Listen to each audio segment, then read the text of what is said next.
Hey everyone, so today we're going to talk about how to add a clickable image to your sidebar. So why would you want to do that? So one of the things with your trying to, increase the page views on your site and also direct your readers to like the important stuff, the content that you really want them to kind of go read or browse through. This could be a specific blog post like your pillar content, or maybe a resource page that you have and you want your readers to know about. It could also be like a reading list. It literally could be anything. And so you would want to add it over here on your sidebar. This is a clickable link here. These are clickable. And so it's adding the images and then linking it to whatever content you're wanting them to go see. So first, we're going to come over here to pages.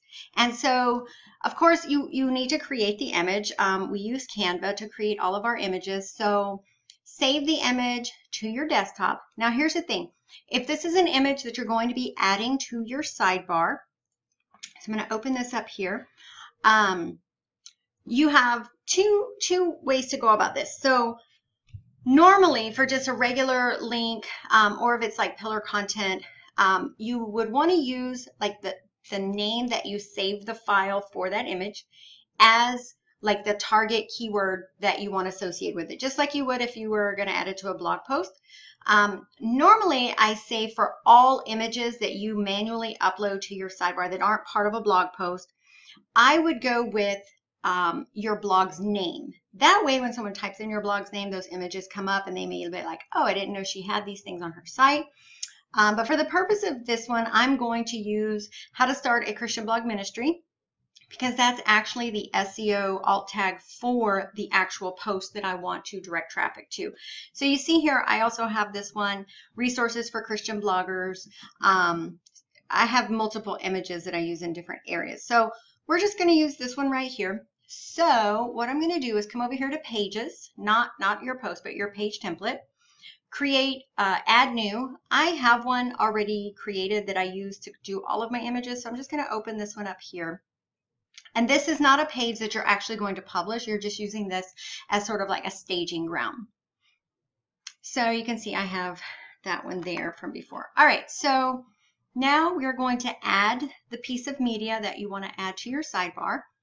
And so I'm just going to come over here to my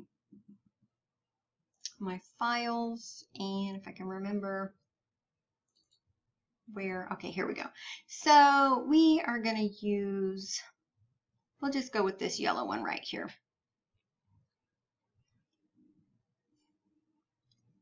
Give it a moment to upload. Hopefully it will upload with no issues.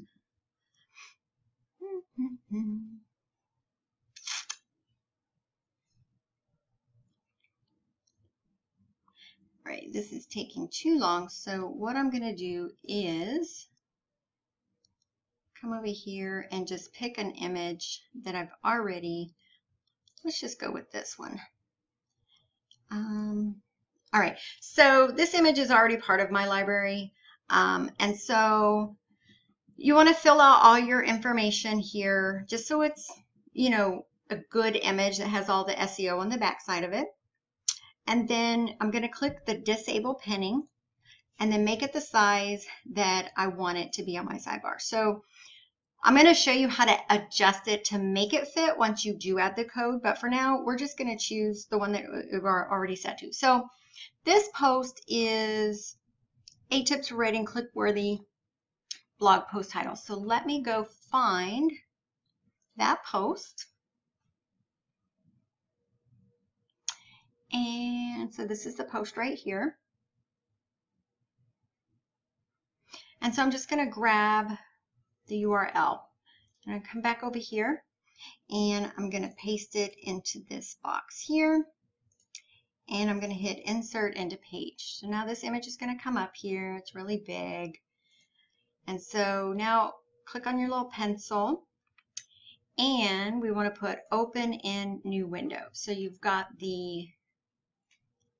we click the disable pinning already. And the reason you want to do that is so when someone pins an image from your site, anything that's, even if you've disabled pinning on the actual post, Images that you've inserted into your sidebar will still be picked up when your reader clicks that pin it button, and we don't want them to have this as an option to pin.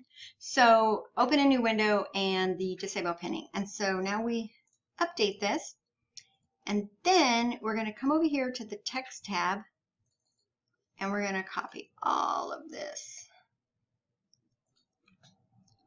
And now from here, what we are going to do is go into our customizer,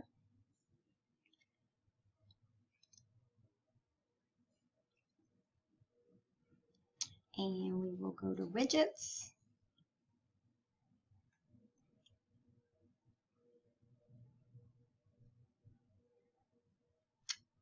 and as soon as it loads up here, okay, primary sidebar.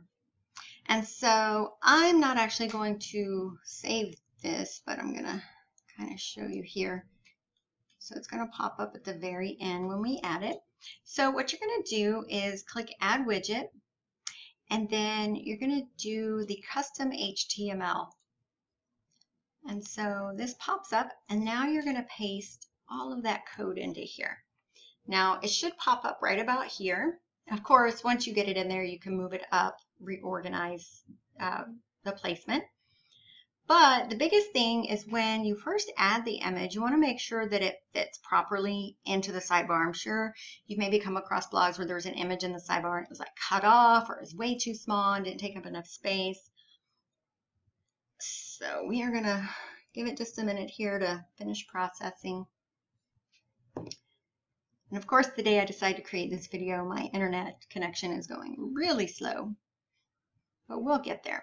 Again, so this is just great, you know, whether you have, like for Kingdom bloggers, you know, teaching Christian bloggers how to start a blog. Okay, so here we go. So the image actually looks really good. So let's say you uploaded one here that was maybe a horizontal image instead of vertical, and let's say it was getting cut off over here on the side. All you have to do is come over here and look for the actual width and height. And so this 600 and 900, you can literally just change it right here. So if you had like a square and it was too small or too big, literally just change, like you could take this down to say 400 and it would automatically resize it.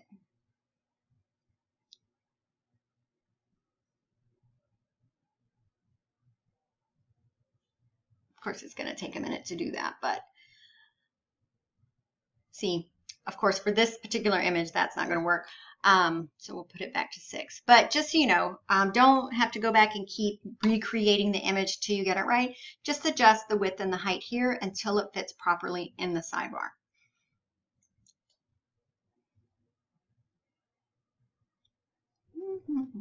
Let it process again. And depending on what you're adding, so if you notice some of these other things that we have, like here I added this widget, which is for free fonts and stuff, but you give it a title, so you would just give that here. If you were adding a section of resources, or maybe you know, tools, I mean, if you were going to add multiple images for something, just give it a title, because you know it adds some color to the sidebar as well. Some of mine have a title, some of them don't. But for this, so there you go. I mean, the image is there. I'm not actually going to save this because I don't need this on my sidebar, but you would just hit done, hit publish, and then go back.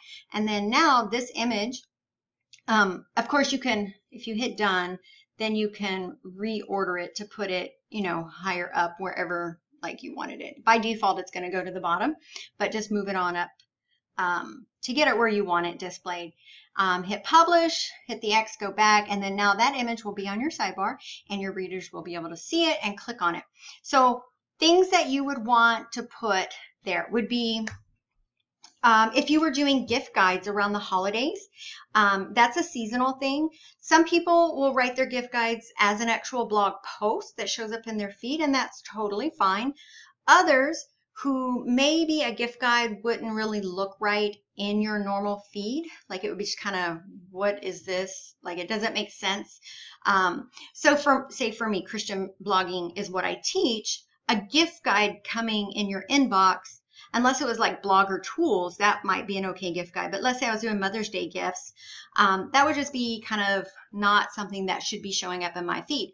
So instead of creating that on a post template, I could create it on a page template and save it. And we all know that with anything created on a page, the only way people will find it is if you put a link somewhere. So if you have gift guides, make them, put some nice images, put them over here on your sidebar, and that way it's there for your readers, but it's not really interfering with your regular blogging feed. And it's also something that you could create multiple Pinterest images for as well and put them out there to get more traffic to it. So I hope this was helpful. I am going to delete this really quick before I forget. Delete. Okay. And then we're just gonna close out of that. So again, we'll come over here to this while that one's finished loading. You can do this anywhere, whether it's your sidebar, anywhere that you have widgets. Like most widgets is a primary sidebar, but if you have widgets, like I think we have some here on Kingdom Bloggers that are above content, below content, in the footer. So anywhere that you want to put an image, you know, images kind of draw people in better than just text. So make sure the images that you add do kind of follow your blog's color pattern theme. You don't want them to stand out too much by being off in left field with the color that you choose for them. So keep everything flowing, make them with your blog branding colors. And then this, again, like I said, it's just a way to send more traffic and highlight some of your more important content that you want your readers to be able to see, or some brand new person that comes to your blog and maybe isn't going through the entire blog feed. If it's something important like a resource page or a reading list or something like that, just put an image over here on the sidebar. All right, I hope this was helpful, and I will see you guys soon.